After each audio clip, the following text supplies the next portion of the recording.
You are looking at the scene of a horrific crash, a scene so bad one veteran police officer says he's never witnessed anything like it before.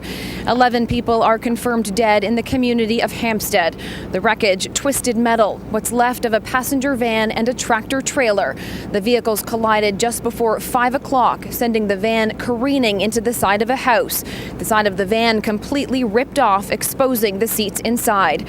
As many as 13 people were believed to be in the van, possibly a group of migrant agricultural workers.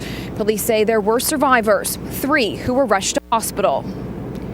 This is where we are in Hampstead, about 30 kilometers west of Waterloo, just northeast of Stratford on Perth County Road 107 at Perth Line 47.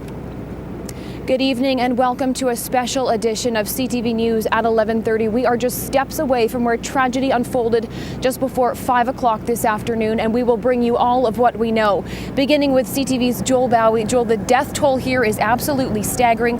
What do we know about what's happened? Only small pieces of it. We know that the heavy truck was moving straight through where we're standing here tonight. It was coming downhill, it was picking up speed. The van was coming the opposite direction. They collided, tumbled over each other, crashing into the house behind us with tragic consequences. There were 13 people aboard the van, the impact so violent that 10 of them died at the scene. 3 survived. The investigators are still trying to determine where the people were in the vehicle that survived. We believe the driver is deceased, though.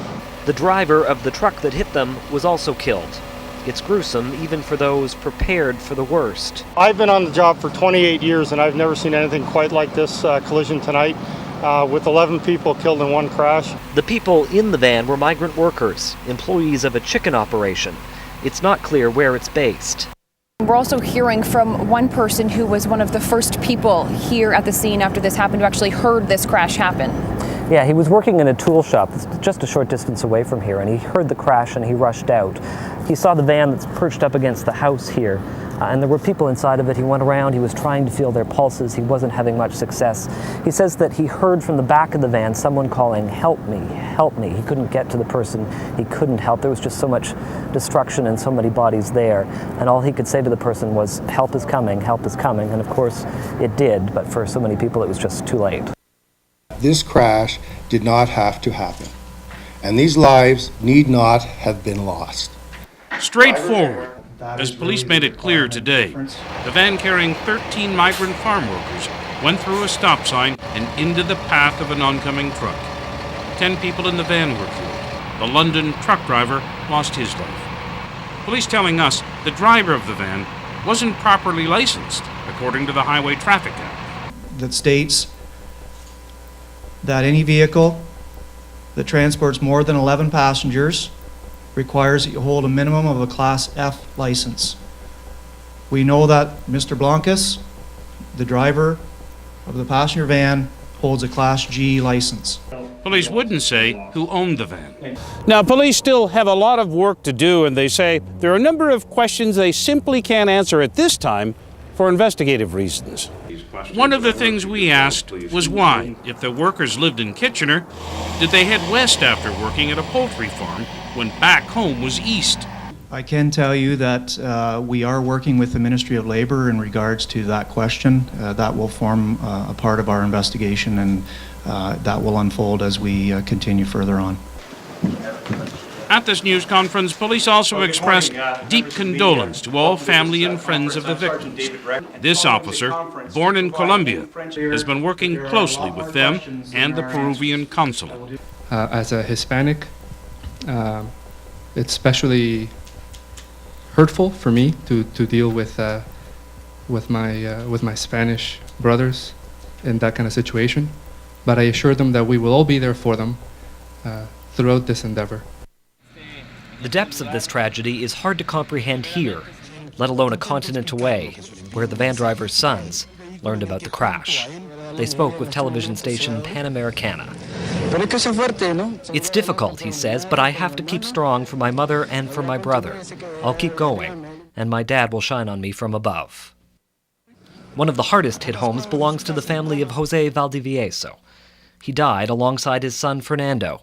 who had just arrived in Canada the week before, leaving behind a grieving wife and mother. 4 días. 4 days, she says, 4 days in Canada. Monday was his first day at work. Elsewhere, the family of Enrique Leon, a former professional soccer player, pleaded for the return of his body. I only want my father's body repatriated, she says, so we can give him a Christian burial. I asked the consulate and the president to help us, because my mother is devastated. In Toronto, the Peruvian consulate tells CTV that's likely to happen if it's what the family wants. We have to send this information to our Ministry of Foreign Affairs, and they will decide how they can help. It's not the return that was expected. Most of these families believed their loved ones would be home for a long-awaited vacation in just a few weeks.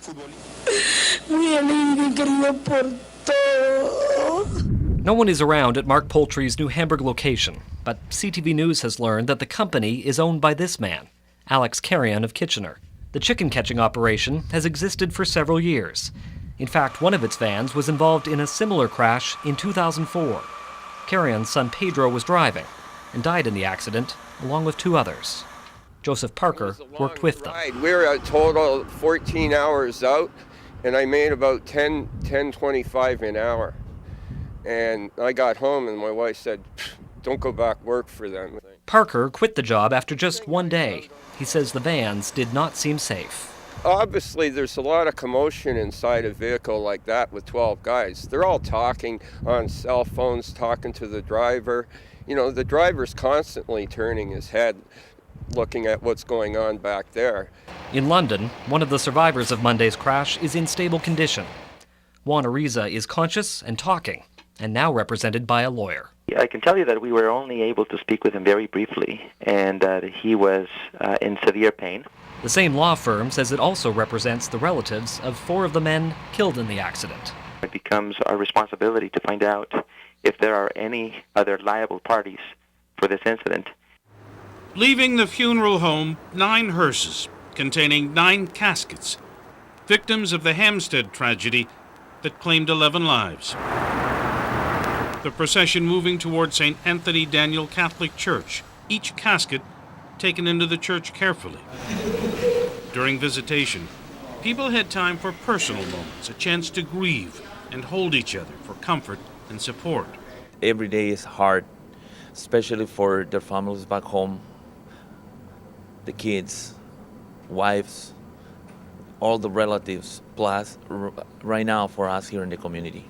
The victims were Peruvian nationals here to work to make money to send home to their families. Also killed in the 2-vehicle crash, a truck driver from London. All remembered here, with words to help those who feel helpless. We couldn't do anything to prevent that accident, and we can do a lot for people in Peru who await their loved ones, but we prayed tonight.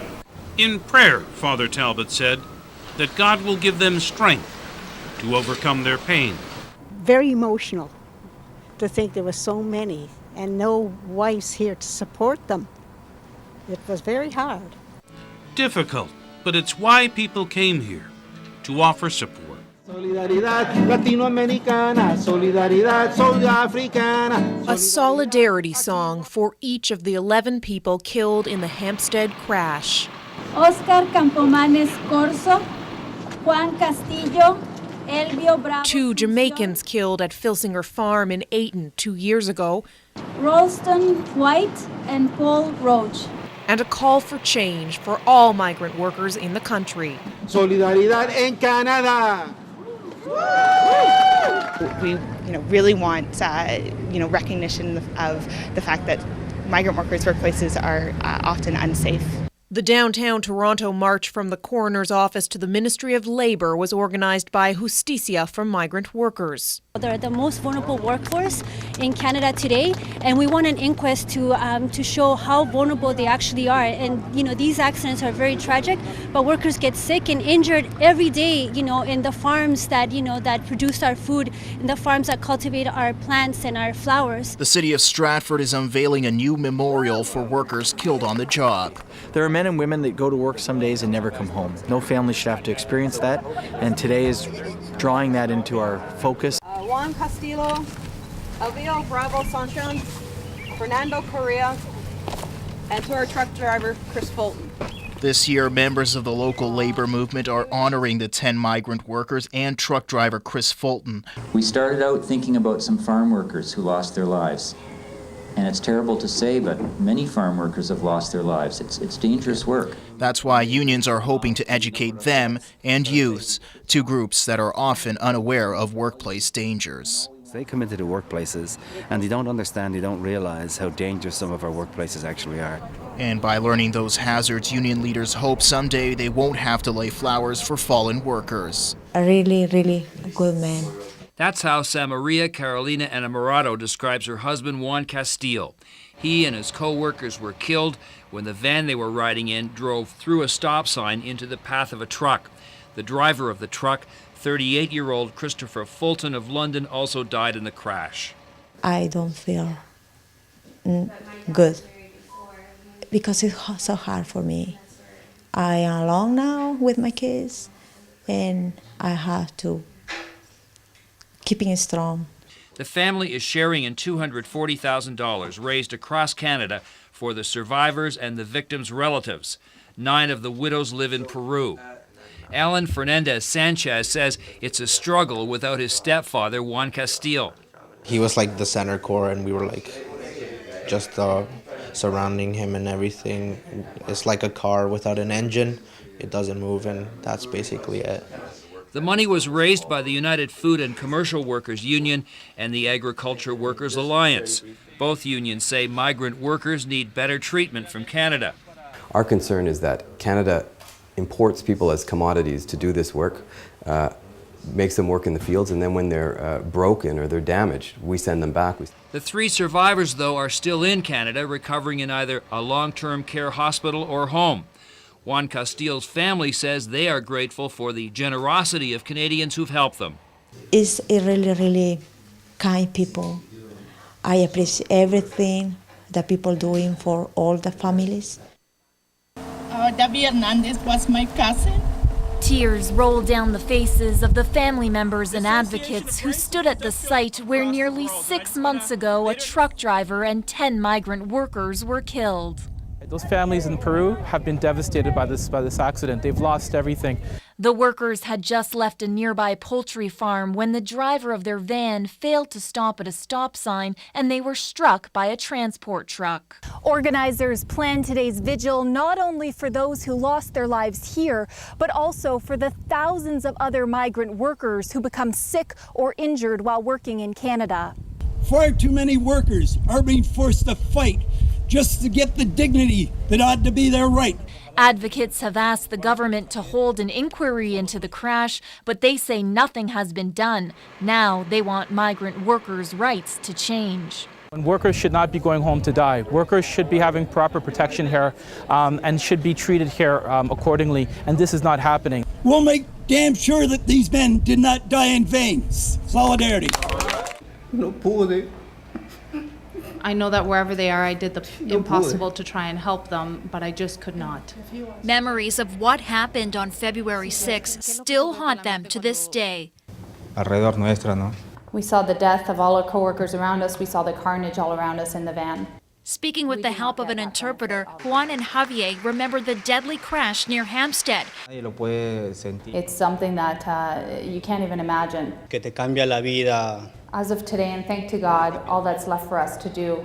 They came to Canada to work and provide for their families in Peru. And along with their memories being shared at this Migrant Workers' Rights Symposium is a message. What came out of that was the idea that Canadians can be empathetic, that Canadians can be generous.